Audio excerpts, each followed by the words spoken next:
নমস্কার, শিব ও শক্তি অ্যাস্ট্রো চ্যানেলে সকলকে স্বাগত জানাই। আশা করি সকলে আপনারা ভালো আছেন, ভালো থাকুন, সুস্থ থাকুন। এপ্রিল মাসের শুরু থেকেই আমরা কিন্তু মিনে দেখব পঞ্চগ্রহী যোগ, যার ইম্প্যাক্ট কিন্তু রাশিচক্রের সমস্ত রাশির ওপরে পড়বে। আজকের ভিডিওর আলোচনার বিষয় কিন্তু হচ্ছে কুম্ভ রাশি, অর্থাৎ কিনা এই যে পঞ্চগ্রহী যোগ এবং সেই সঙ্গে আপনাদের 4th হাউসে বৃহস্পতির অবস্থান এবং সেই সঙ্গে 5th হাউসে মঙ্গলের অবস্থান, অর্থাৎ বক্রী মঙ্গলের অবস্থান, যার ইম্প্যাক্ট এপ্রিল মাসে কিভাবে আসতে চলেছে সেই নিয়েই কিন্তু আজকের ভিডিওতে বিশদে আলোচনা করব। সঙ্গে থাকছে নাক্ষত্রিক বিশ্লেষণ এবং সেই সঙ্গে প্রতিকার। অবশ্যই আপনারা ভিডিওটিকে শেষ পর্যন্ত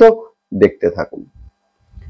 শুরুতেই একটা কথা বলবো, সেটা হচ্ছে আপনাদের দ্বিতীয় স্থানে পঞ্চগ্রহী যোগ, অর্থাৎ কিনা শুক্র, বুধ, রাহু এবং সেই সঙ্গে 29 তারিখে অর্থাৎ 29শে মার্চ রাত্রি 11:07 শনির সঞ্চার হবে এবং সেই সঙ্গে রবিও কিন্তু সেখানে আছে, যার ফলে মূলত এই সময়ে কিন্তু আপনাদের সপ্তম স্থানের অধিপতি রবি, যিনি কিন্তু দ্বিতীয় স্থানে গোচর করেছেন এবং শুরু থেকেই কিন্তু রাহুর গ্রাসে থাকবেন। সুতরাং এই সময়ে ব্যবসাতে যাদের উত্থান পতন আসছিল দীর্ঘদিন ধরে, এদের ক্ষেত্রে কিন্তু যথেষ্ট ভালো হবে। ব্যবসার ক্ষেত্রে আয় কিন্তু এই সময়ে বাড়বে, যদিও বেশ কিছু লিমিটেড ব্যবসার ক্ষেত্রে আলোচনায় আসবো আমি, অবশ্যই আপনারা দেখতে থাকুন, বিশদে আলোচনায় আসবো। সেই সঙ্গে এই সময়ে কিন্তু ব্যবসায় ইনভেস্ট যারা করবেন ভাবছেন, এদের ক্ষেত্রে কিন্তু বলবো অবশ্যই আপনারা যথেষ্ট ভেবে চিন্তে ইনভেস্ট এই সময়ে আপনারা করবেন। সেই সঙ্গে বুধ আপনাদের পঞ্চম স্থানের অধিপতি। এই যে পঞ্চম স্থান যে নির্দেশ করে আমাদের ভাবনা চিন্তা, বুধ কিন্তু এই সময়ে নিচস্থ অবস্থায় আছেন এবং সেই সঙ্গে রাহু সংযুক্ত হয়ে আছেন, যার ফলে এই সময়ে হঠকারী কিছু সিদ্ধান্ত সেগুলো কিন্তু আপনাদেরকে নিতে হবে, যদিও যথেষ্ট ভেবে সিদ্ধান্ত নেওয়াই কিন্তু উচিত। সেই সঙ্গে যারা এই সময়ে গৃহ বা ফ্ল্যাট ইত্যাদি কেনা বেচার সঙ্গে সংযুক্ত আছেন, এদের ক্ষেত্রে আয় এই সময়ে বাড়বে। সেই সঙ্গে যারা বাড়ি, ফ্ল্যাট ইত্যাদি কিনবেন ভাবছেন, এদের ক্ষেত্রে কিন্তু এই সময় যথেষ্ট শুভ।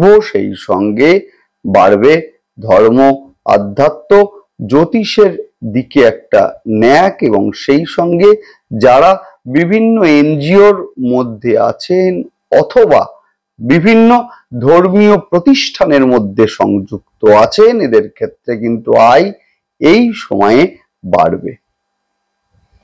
সেই সঙ্গে সন্তানের কর্মপ্রাপ্তির ক্ষেত্রেও কিন্তু এই সময়টি যথেষ্ট শুভ, যদিও এই সময়ে প্রেমের ক্ষেত্রে কিছুটা সন্দেহের বাতাবরণ সৃষ্টি হতে আমরা দেখব, যার ফলে কিন্তু সাময়িক সময়ের জন্য হলেও একটা ডিটাচমেন্ট সেইটা কিন্তু এই সময়ে লক্ষণীয়। এই সময়ে মূলত চোখ এবং সেই সঙ্গে ইএনটি সংক্রান্ত সমস্যায় ভোগার একটা সম্ভাবনা সেইটা কিন্তু আছে।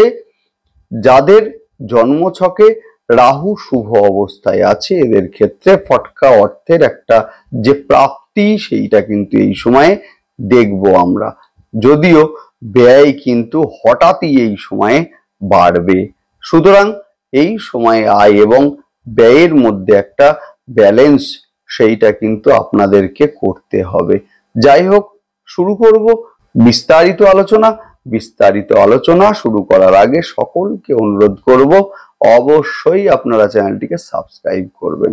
দেখুন, গ্রহের গোচর সেটা স্বল্প সময়ের জন্যই হোক বা দীর্ঘ সময়ের জন্যই হোক, গোচরের একটা ইম্প্যাক্ট সেটা কিন্তু আমাদের জীবনে ভীষণ ভাবে পড়ে। যে কোনো সিদ্ধান্ত নেওয়ার আগে কিন্তু গোচর সেইটা আমাদেরকে বিশ্লেষণ করতে হবে, না হলে কিন্তু আমাদের জীবনে একটার পর একটা ভুল সেটা কিন্তু আসবেই, সমস্যা সেটা কিন্তু আসবেই। সুতরাং যে কোনো সিদ্ধান্ত নেওয়ার আগে গোচরকে দেখুন যে আপনার সিদ্ধান্তকে সেই সময়ে গ্রহের অবস্থান সাপোর্ট মূলত করছে কিনা। ধরুন আপনি একটা ব্যবসার সঙ্গে সংযুক্ত আছেন, এখন আপনি চাইছেন ব্যবসায় ইনভেস্ট আপনি করবেন।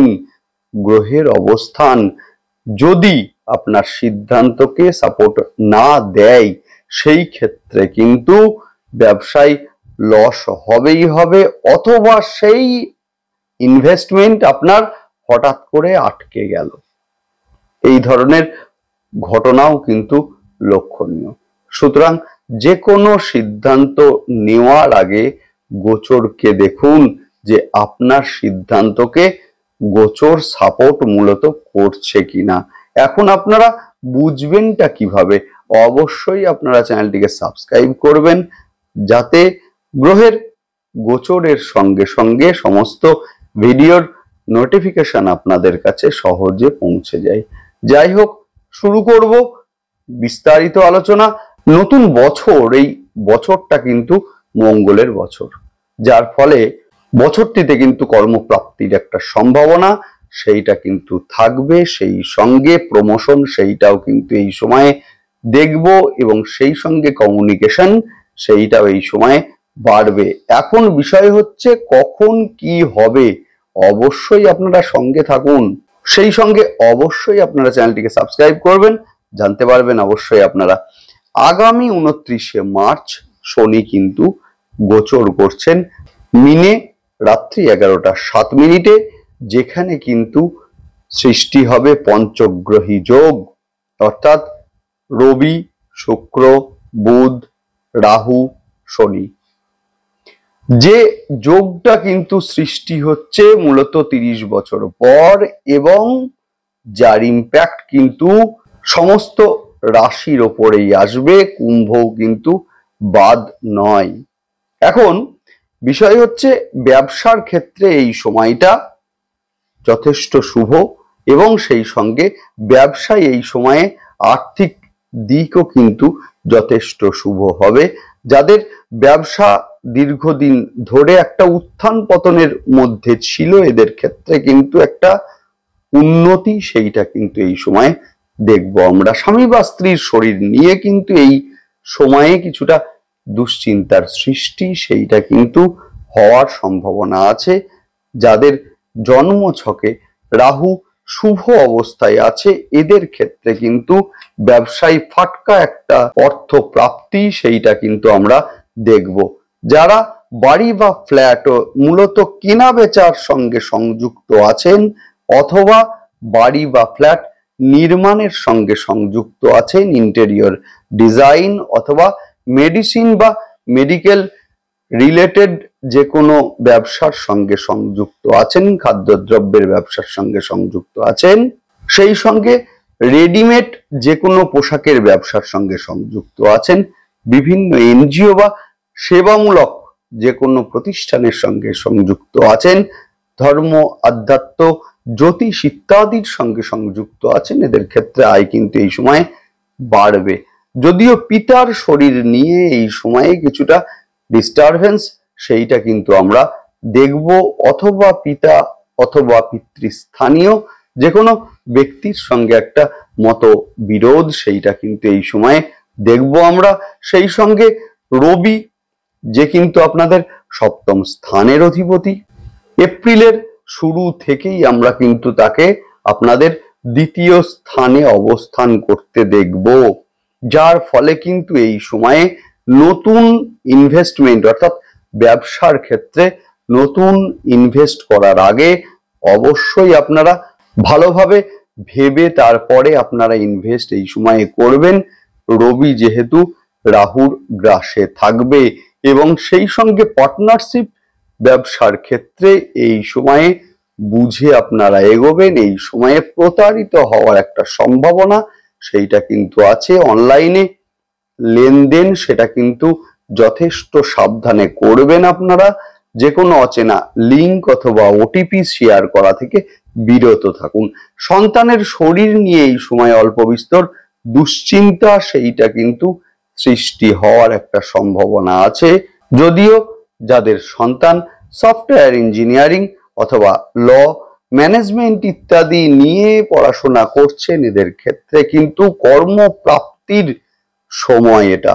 সেই সঙ্গে মূলত পৈতৃক সম্পত্তি সংক্রান্ত লিটিগেশন যাদের মূলত চলছিল, এদের ক্ষেত্রে সেখান থেকে একটা প্রাপ্তি সেইটা কিন্তু এই সময়ে লক্ষ্য করব আমরা। বিবাহ কিছুটা বাধার মধ্য দিয়ে ফাইনালাইজড হবে এই সময়ে। যদিও বিবাহ ফাইনাল করার আগে ভালোভাবে খোঁজ নেওয়া বাঞ্ছনীয়, যেহেতু সপ্তম স্থানের অধিপতি রাহু সংযুক্ত হয়ে আছে। বেশ কিছুটা হঠকারী সিদ্ধান্ত সেইটা কিন্তু এই সময়ে নিতে বাধ্য থাকবেন আপনি।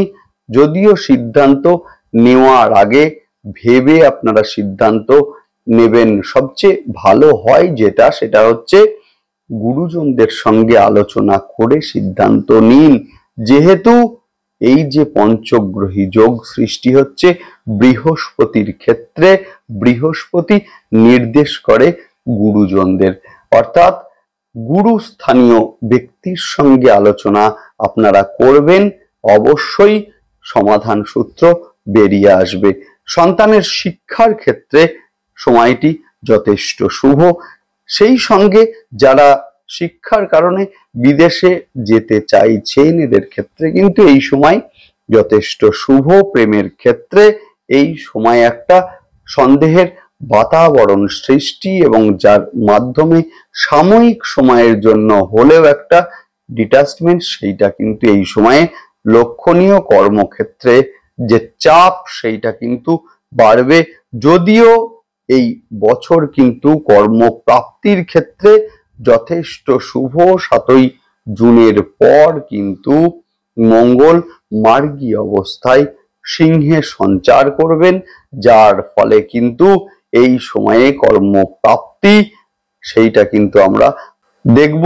সেই সঙ্গে লোন আপনারা প্রয়োজন বুঝে নিন, না হলে কিন্তু লোনের জালে জর্জরিত হওয়ার একটা সম্ভাবনা সেইটা কিন্তু আছে। সেই সঙ্গে ইএনটি জনিত সমস্যা, হঠাৎ করে ঠান্ডা লেগে যাওয়া অথবা সিওপিডির সমস্যা, কোল্ড অ্যালার্জির একটা সমস্যা সেইটা কিন্তু এই সময়ে হওয়ার একটা সম্ভাবনা সেইটা কিন্তু এই সময়ে আছে।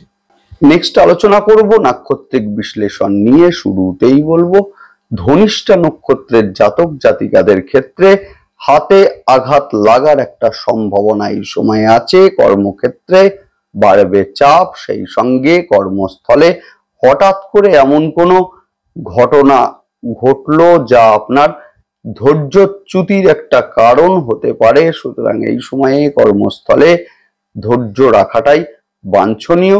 নেক্সট আলোচনা করব শতভিষা নক্ষত্রের জাতক জাতিকাদের সম্বন্ধে। ফটকা অর্থ প্রাপ্তির একটা সম্ভাবনা সেইটা কিন্তু এই সময়ে আছে। একই সঙ্গে হঠাৎ করে অর্থের ব্যয় সেইটাও কিন্তু এই সময়ে লক্ষণীয়। সুতরাং আয় এবং ব্যয়ের মধ্যে একটা ব্যালেন্স সেইটা কিন্তু রাখতে হবে আপনাদের। আর্থিক লেনদেন বুঝে করুন। নেক্সট আলোচনা করব সেটা হচ্ছে পূর্ব ভাদ্রপদ নক্ষত্রের জাতক জাতিকাদের সম্বন্ধে। বাড়ি, ফ্ল্যাট ইত্যাদি কিনা বেচার সঙ্গে যারা সংযুক্ত আছেন, আয় কিন্তু এই সময় বাড়বে। যাদের মা দীর্ঘদিন ধরে অসুস্থ ছিলেন, এদের ক্ষেত্রে বেটার একটা ট্রিটমেন্ট সেইটা কিন্তু দেখব আমরা। বাড়ি বা ফ্ল্যাট যারা কিনতে চাইছেন, এদের ক্ষেত্রেও কিন্তু এই সময় যথেষ্ট শুভ। বাড়বে ধর্ম, আধ্যাত্ম, জ্যোতিষের প্রতি একটা আগ্রহ। নেক্সট আলোচনা করব সেটা হচ্ছে প্রতিকার নিয়ে। যদিও তার আগে একটা কথা বলে রাখি, সেটা হচ্ছে এতক্ষণ যে আলোচনা হলো সেটি একটি সাধারণ প্রেডিকশন মাত্র। আসল কথা বলবে কিন্তু আপনার জন্ম ছক এবং জন্ম ছকে অবস্থানকারী গ্রহ এবং তার দশা এবং অন্তর্দশা। নেক্সট আলোচনা করব সেটা হচ্ছে প্রতিকার নিয়ে আপনাদের মিনের ওপরে কিন্তু অর্থাৎ দ্বিতীয় স্থানের ওপরে কিন্তু দেখব পঞ্চগ্রহী যোগ। এই যে দ্বিতীয় স্থান, যেটা কিন্তু বৃহস্পতির স্থান, সুতরাং এই সময়ে দেবগুরু বৃহস্পতির যে পাওয়ার সেইটা কিন্তু আমাদেরকে বাড়াতে হবে, অর্থাৎ বৃহস্পতিকে এই সময়ে যথেষ্ট পাওয়ারফুল এই সময়ে থাকতে হবে। এখন শুরুতেই একটা কথা বলবো, সেটা হচ্ছে মা তারার গায়ত্রী মন্ত্র জপ করুন আপনারা 21 বার এবং সেই সঙ্গে স্নানের জলে বৃহস্পতিবারের দিন একটু কাঁচা হলুদ দিয়ে স্নান করুন। সেই সঙ্গে একটু হলুদ এবং সেই সঙ্গে কেশর গুলে নিয়ে কানের পেছন দিকে লাগান, ভীষণ ভালো রেজাল্ট আপনারা পাবেন। সেই সঙ্গে পাঁচমুখী রুদ্রাক্ষ শোধন করে ধারণ করুন। ভাঙা ইলেকট্রনিক্স ডিভাইস বাড়িতে রাখবেন না, জলের পাইপে লিকেজ থাকলে সারিয়ে ফেলুন। সেই সঙ্গে মা দক্ষিণাকালীর ধ্যান মন্ত্র দিনে একবার হলেও জপ করুন অথবা মোবাইলে চালিয়ে শুনুন। রুদ্রাভিষেক সোমবার এবং শনিবার করে করতে থাকুন। নবগ্রহ স্তোত্র পাঠ এই সময় আপনাদের ক্ষেত্রে বিশেষ উপযোগী হবে। যাই হোক, ভালো থাকুন, সুস্থ থাকুন, দেখতে থাকুন এবং সেই সঙ্গে অবশ্যই আপনারা চ্যানেলটিকে সাবস্ক্রাইব করবেন। নমস্কার।